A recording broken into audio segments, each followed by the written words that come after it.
말씀으로 하루를 시작하는 여러분 반갑습니다. 오늘 말씀은 출애굽 이스라엘의 광야길에서 일어난 첫 사건입니다. 홍해를 건넌 이스라엘은 광야길에 들어서자 목이 마르게 되었죠. 그러나 그들이 도달한 수르 광야의 마라라는 지역은 마실 수 없는 쓴물만 있는 곳이었습니다. 그렇게 되자 백성들은 모세를 원망합니다. 원망과 불평은 이스라엘 광야길에서 나타나는 아주 구조적인 문제입니다. 그런 의미에서 이 사건은 앞으로의 광야길에서 이루어질 한 패턴을 보여주는 사건이라고도 할 수 있습니다.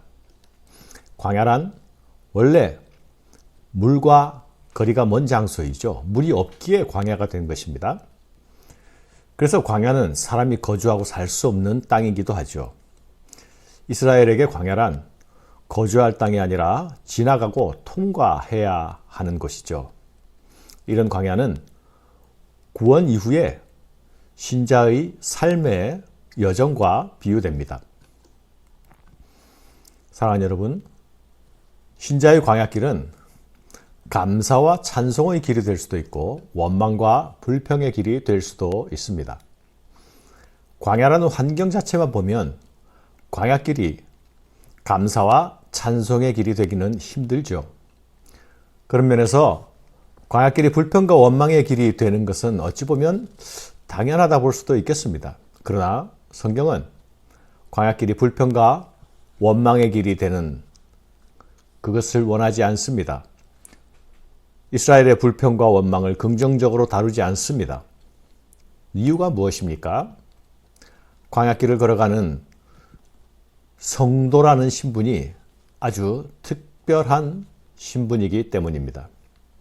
이스라엘이라는 신분이 아주 특별한 신분이기 때문이죠. 성도의 걸음은 스스로 걷는 걸음이 아니라 하나님의 인도를 받아 걷는 걸음입니다. 그래서 성도의 시야는 보이는 것 자체에 매이지 않고 보이는 것 너머를 바라볼 수 있어야 합니다.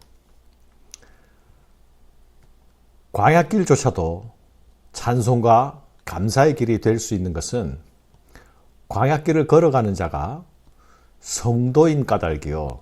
또한 이 광야길을 인도하시는 분이 여호와 하나님이시기 때문입니다. 오늘 본문은 광야 사흘길에 이 마라의 원망이 있었다고 말씀합니다. 마실 물이 없고 쓴물만 쏟아내는 땅에서 목마른 자들의 원망은 당연해 보이지 않습니까? 그러나 사흘 전으로 되돌아가 봅시다. 그들은 불과 사흘 전에 말할 수 없는 기쁨과 감격으로 하나님의 능하신 구원을 찬양했습니다. 출애굽기 15장은 그 15장에 나타나는 찬양은 홍해의 기적을 경험한 이스라엘의 거국적 찬양입니다.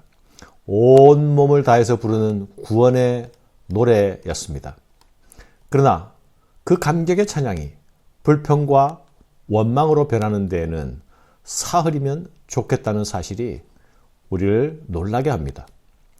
그러나 다시 또 생각해 보면 이런 모습이 그들의 모습이 아니라 바로 우리의 모습이요, 나 자신의 모습이라는 것을 확인하면서 다시 놀랍니다. 작심삼일은 내 신앙의 걸음걸이에도 내 신앙의 광야길에도 정확히 적용되는 말인 듯합니다. 그래서 우리는 더욱 겸손해집니다. 하나님 앞에서 겸손해지면서 겸비해지면서 오직 은혜를 구하며 나아가야 하는 것입니다. 광야길은 모든 것이 부족하고 모든 것이 불편한 길입니다. 그래서 광야길을 걷는 성도에게 불평과 원망 대신 간구와 기도가 필요하다고 바울사도는 빌립보서에서 권면하지요.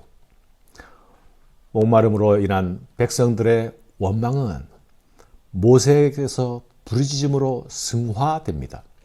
모세는 이스라엘이 마땅히 해야 할 일을 대신하여서 자신이 하나님께 부르짖습니다. 필요가 부르짖음의 간구로 바뀔 때에 놀라운 일이 일어납니다. 우리의 간구를 들으시고 응답하신 하나님께서 마라의 쓴물을 단물로 바꾸어 내시는 것입니다. 이 기적을 베푸시는 하나님의 지시는 너무 단순했습니다. 물과 아무 상관없는 한 나무를 가리키시며 그것을 물에 던지라 하십니다. 그런데 물과 나무와의 상관관계를 묻지도 따지지도 않고 순종하며 나무를 던지니 쓴물이 단물이 됩니다. 어쩌면 그것은 한 나무이든지 풀 한 포기이든지 돌멩이 하나였더라도 상관이 없었을 것입니다. 중요한 것은 부르짖음의 기도에 응답하시기로 하신 하나님의 뜻과 의지입니다. 그리고 그 하나님을 믿고 순종하며 따르는 것이죠. 사랑하는 여러분, 광야는 단물을 내는 곳이 아니라 쓴물을 내는 곳입니다. 그러나 하나님은 쓴물을 단물로 바꾸어 주시는 하나님이십니다. 그 사이에 시험과 순종의 자리가 있다는 사실을 기억해야 하겠습니다. 광야는 시험의 장소이기도 하지요. 그러나 광야는 또한 순종을 요구하는 장소이기도 합니다. 광야의 시험을 순종으로 이겨나가는 길은 쓴물을 단물로 바꿔내신 그 하나님과 손을 꼭 잡고 가는 것이죠.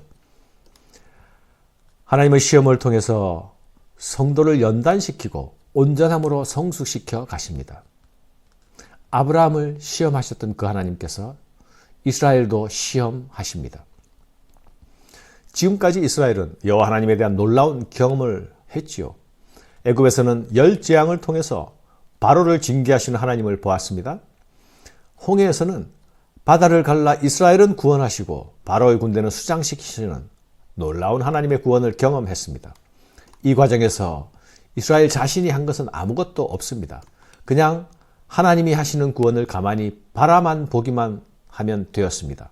그러나 여러분, 홍해를 건넌 후부터는 달라집니다. 자신들이 경험한 그 하나님에 대한 반응을 기대하십니다. 자신들이 보고 느낀 그 경험한 하나님에 대한 신뢰를 요구하십니다. 그것이 순종의 요구로 나타납니다. 만일 하나님이 신뢰할 만한 분이라면, 만일 하나님의 인도를 따라가는 것이 맞는 것이라면 순종하면서 따라오라는 것입니다. 너희가 걸어가는 길이 아무리 광야이지만 불안하게 부들부들 떨지 말고 믿음으로 걸으라 하시는 것입니다. 사랑하는 여러분, 성도는 천국에서 성장하는 것이 아니라 광야에서 성장합니다. 오늘 말씀은 광야의 첫 사건이지만 벌써 이 첫 사건부터 시험이 언급되고 있죠. 거기서 여호와께서 그들을 위하여 법도와 율례를 정하시고 그들을 시험하실세 이르시되 너희가 너희 하나님 나 여호와의 말을 들어 순종하고 내가 보기에 의를 행하며 내 계명에 귀를 기울이며 내 모든 규례를 지키면 내가 애굽 사람에게 내린 모든 질병 중 하나도 너희에게 내리지 아니하리니 나는 너희를 치료하는 여호와임이라. 모세는 40년의 광야 생활을 회고하는 설교에서 이렇게 말합니다. 신명기 8장입니다. 네 하나님 여호와께서 이 40년 동안에 네게 광야길을 걷게 하신 것을 기억하라. 이는 너를 낮추시며 너를 시험하사 네 마음이 어떠한지 그 명령을 지키는지 지키지 않는지 알려 하심이라. 광야의 시험은 순종을 위한 훈련입니다.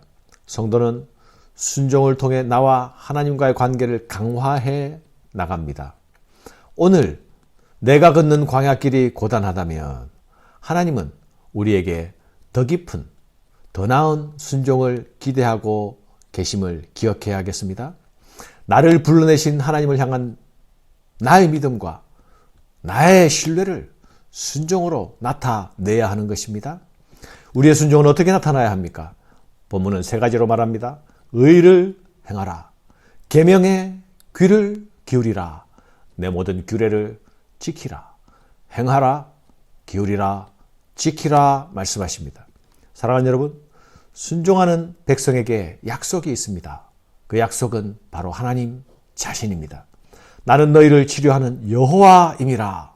하나님께서 치료의 하나님이 되시겠다고 약속하시죠. 나라의 쓴물을 단물로 바꾸신 그 하나님은 치료의 하나님이 되실 것입니다. 이 치료의 하나님은 마라의 물만 바꾸시는 분이 아니시죠. 당신의 백성들을 치료하고 바꾸어 내실 것입니다. 온 세상을 치료하고 바꾸어 내실 것입니다. 돌이키지 않는 바로와 애굽을 향해서는 질병으로 징치하셨던 그 하나님께서 이제 순종하는 자들을 향해서 치료의 하나님이 될 것이라 말씀하시고 약속하십니다. 오늘도 질병의 고통 아래 있는 성도들은 이 하나님의 약속을 바라봅시다. 바라보고 붙듭시다. 붙들고 부르짖읍시다. 광야는 우리가 걸어야 하는 광야는 계속되지만 그러나 하나님은 광야길 속에서도 쉼을 허락하십니다. 엘림의 12샘은 사막의 오아시스입니다. 이스라엘은 첫 광야길의 피로를 이 엘림 오아시스에서 풀게 됩니다. 우리가 천국의 안식에 이르기까지는 하나님께서 이 땅에서 베푸시는 쉼과 안식을 맛보며 누릴 수 있어야 하겠습니다. 하나님이 주시는 선물이죠. 시편 84편에서 고라자손은 이렇게 노래합니다. 주께 힘을 얻고 그 마음에 시온에 데려가 있는 자는 복이 있나이다. 그들이 눈물 골짜기로 지나갈 때에 그곳에 많은 샘이 있을 것이며 이른 비가 복을 채워주나이다. 아멘.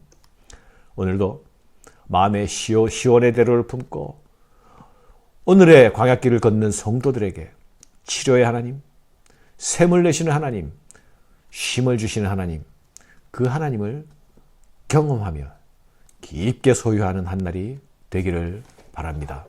감사합니다.